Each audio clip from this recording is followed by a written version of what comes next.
En este video comenzaremos un tema nuevo, vectores.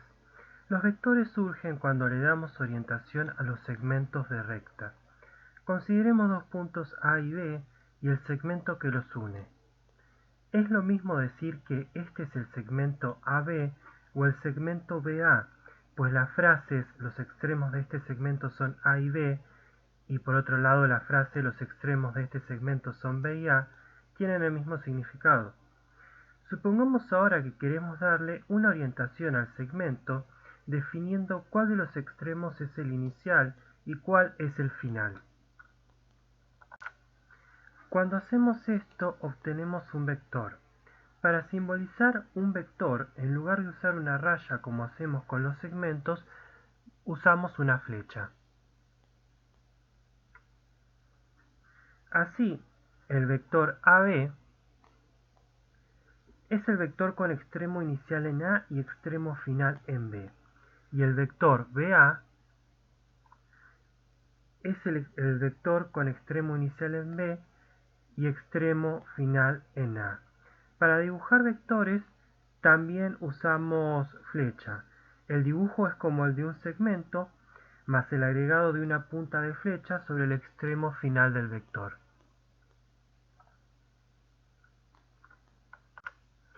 Todo vector posee tres propiedades. La primera propiedad es la magnitud o valor absoluto. Esta propiedad nos indica la longitud del vector, que es la misma que la del segmento sobre el que está construido. Equivalentemente, es igual a la distancia entre los extremos. Entonces, si A es un punto con coordenadas x1 y 1 y B es un punto con coordenadas x2 y 2, la fórmula de distancia nos dice que la magnitud del vector AB es la raíz cuadrada de x2 menos x1 al cuadrado más y2 menos y1 al cuadrado. Vale que la magnitud de AB es igual a la magnitud de BA porque la fórmula de distancia da el mismo resultado cuando se usan los mismos puntos con el orden cambiado. La segunda propiedad es la dirección. La dirección nos dice cuál es la orientación en el espacio del segmento que forma al vector. Para explicar esto, podríamos pensar que los vectores son trayectorias que siguen un camino. Y también podríamos pensar en términos de puntos cardinales. Entonces hay caminos verticales que están orientados hacia el norte y el sur, caminos horizontales que están orientados hacia el este y el oeste, y caminos que están orientados hacia puntos intermedios.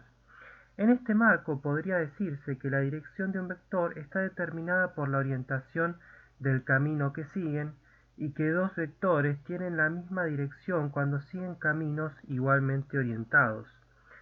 Por ejemplo, en este dibujo, estos vectores tienen la misma orientación. Estos otros vectores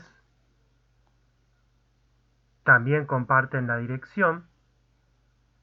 Y finalmente, los vectores acá también comparten la dirección. Si vemos ahora los caminos como rectas, cada pendiente de recta determina una posible orientación. Por eso concluimos que la dirección de un vector está determinada por la pendiente de la recta que lo contiene. Y también concluimos que vectores con igual dirección están contenidos en rectas paralelas. La tercera propiedad es el sentido. La idea es que dos vectores con igual dirección pueden apuntar hacia dos lados distintos. Por ejemplo, un vector vertical puede apuntar hacia arriba o apuntar hacia abajo. A cada una de estas dos formas de apuntar llamamos sentidos. Si volvemos a la figura anterior y marcamos con igual color a vectores con la misma dirección y sentido, se llega a lo siguiente.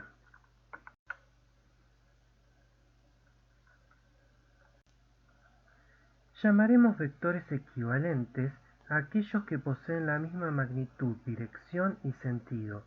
Equivalentes no es lo mismo que ser iguales, ya que para que dos vectores sean iguales tienen que tener también los mismos extremos.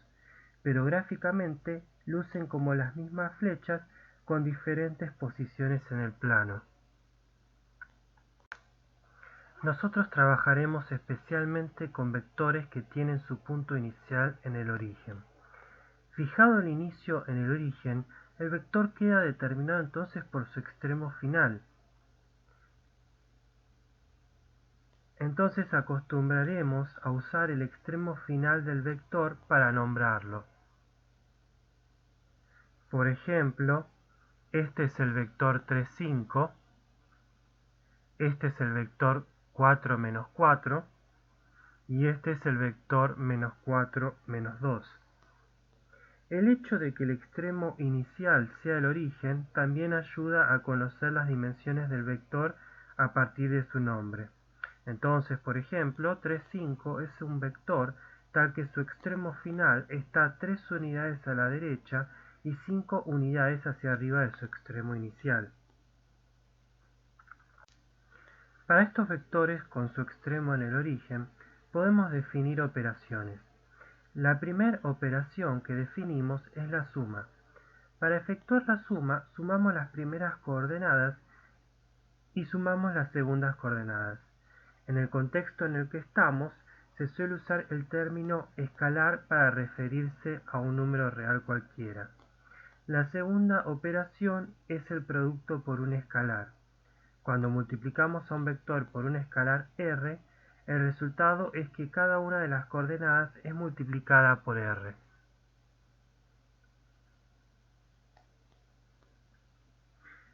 Luego tenemos la resta. Similarmente al caso de la suma, para restar dos vectores restamos sus dos coordenadas. La resta puede ser expresada en términos de las dos operaciones anteriores. De hecho, la resta de dos vectores es igual a la suma del primero más menos 1 por el segundo. Lo que sigue no es una operación sino una regla, y lo que tenemos es que dos vectores son iguales cuando sus primeras coordenadas son iguales y sus segundas coordenadas son iguales también. Finalmente, llamaremos R2 al conjunto de vectores del plano que comienzan en el origen, dotados de las operaciones de suma y producto por un escalar. Para realizar la suma de dos vectores de manera gráfica, existe lo que se denomina la regla del paralelogramo. Dados dos vectores u y b que no son paralelos, para aplicarla dibujamos el paralelogramo que tiene a esos vectores como lados consecutivos. La suma u más b será la diagonal del paralelogramo que tiene uno de sus extremos en el origen. Lo que ven acá es la misma imagen del apunte con la suma de dos vectores del primer cuadrante. Acá es bastante convincente que cuando se aplica este procedimiento del paralelogramo, las coordenadas del vector resultante son sumas de las coordenadas de los vectores u y b originales, y entonces en efecto este procedimiento nos da la suma de los dos vectores como la definimos, que es la suma de las coordenadas. Esto es un poco más difícil de ver si se aplica a la suma de vectores en cuadrantes distintos. Veamos cómo es eso. Consideremos el ejemplo de la suma de 12, 4, vector del primer cuadrante, y menos 13, 2, vector del segundo. El lado opuesto al vector menos 13, 2 es paralelo a él y de igual longitud. Esto me dice que para ambos lados, si vamos de un extremo al otro, los cambios en x y los cambios en y son los mismos. Esto determina que si vamos desde 12, 4 al extremo final del vector suma, la coordenada x 12 se bajará en 13 unidades, lo que es equivalente a sumarle menos 13 a 12, y la coordenada y4 se incrementará en 2, lo que es equivalente a sumarle 2 a 4. Este tipo de razonamiento confirma que al aplicar la regla del paralelogramo, el vector resultante tiene sus coordenadas iguales a la suma de las coordenadas de los otros vectores. Hablemos ahora de la operación de multiplicar por un escalar. Consideremos por ejemplo al vector 4, 2. Este vector satisface que su coordenada x dividida por su coordenada y es igual a 2, lo cual nos dice que el vector está contenido en la recta x igual a 2y. Si ahora multiplicáramos a 4, 2 por 2 para obtener el vector 8, 4, esa relación entre las coordenadas x e y no cambia. Entonces el resultado de esta multiplicación fue un vector que está en la misma recta y por ende con la misma dirección. Si ahora multiplicamos a 4, 2 por menos 3 para obtener el vector menos 12, menos 6, se puede aplicar el mismo argumento y este vector también comparte la dirección con el original, pero ahora está en un cuadrante diferente, cambió su sentido. Vemos así que cuando multiplicamos a un vector por un escalar, se mantiene la dirección. Si el escalar es positivo, se mantiene el sentido también. Si el escalar es negativo, cambia el sentido. Con respecto a la igualdad de vectores, este concepto nos permite plantearnos ecuaciones vectoriales. Consideremos por ejemplo la ecuación a por 1, 7 más 2 por b, 3 igual a 9 menos 1, donde tenemos que hallar los valores de a y de b. Para resolverla, primero simplificamos tanto como se pueda. En el lado izquierdo, primero multiplicamos a los vectores por los escalares y luego sumamos. Igualando coordenadas, resulta que a más 2b es igual a 9 y que 7a más 6 es igual a menos 1. Esta última ecuación se puede resolver primero al tener la letra a solamente. Resulta que a es igual a menos 1. Ahora sustituimos en la otra ecuación, quedándonos que menos 1 más 2b es igual a 9. Despejando nos queda que b es igual a 5.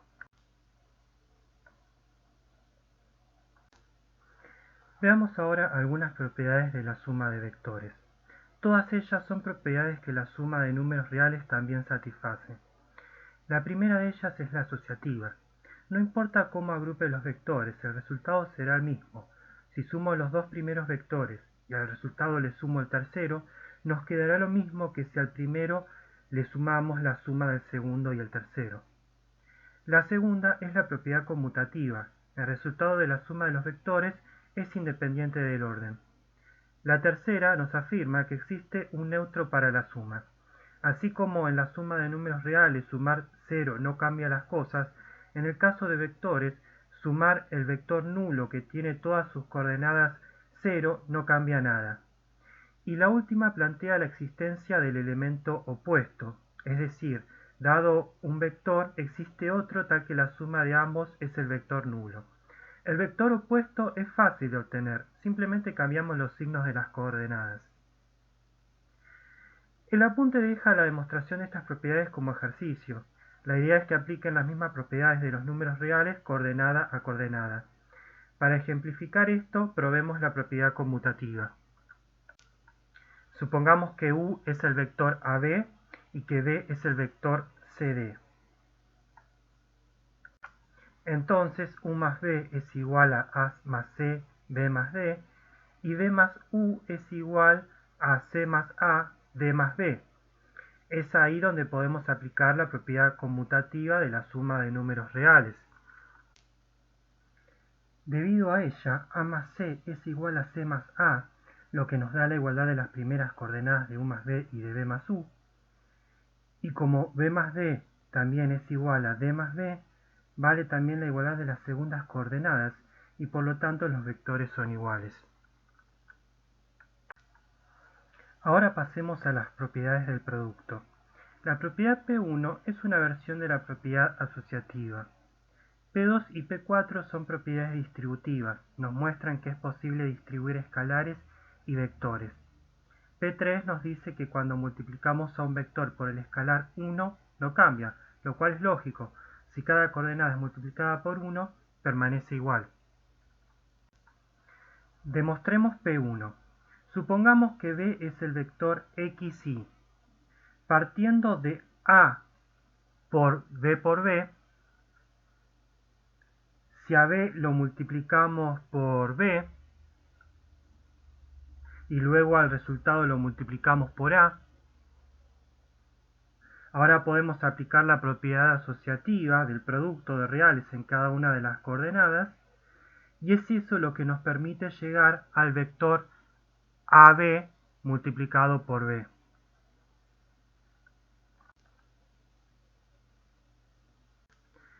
Pasemos ahora a la magnitud. Nosotros sabemos calcular la magnitud de un vector en general. Si su extremo inicial es el origen, la fórmula se simplifica al haber ceros y nos queda que la magnitud de xy es la raíz cuadrada de x cuadrado más y cuadrado. Ahora multipliquemos al vector b de coordenadas x, y por un escalar c y veamos qué ocurre con su magnitud. B multiplicado por c tiene coordenadas cx y cy, por lo que su magnitud es la raíz cuadrada de c por x al cuadrado más c por y al cuadrado. Distribuyamos ahora los cuadrados, saquemos factor común c cuadrado y distribuyamos la raíz cuadrada. Como la raíz cuadrada de c cuadrado es igual al módulo de c, nos queda que el módulo de c por b es igual al módulo de c por el módulo de b.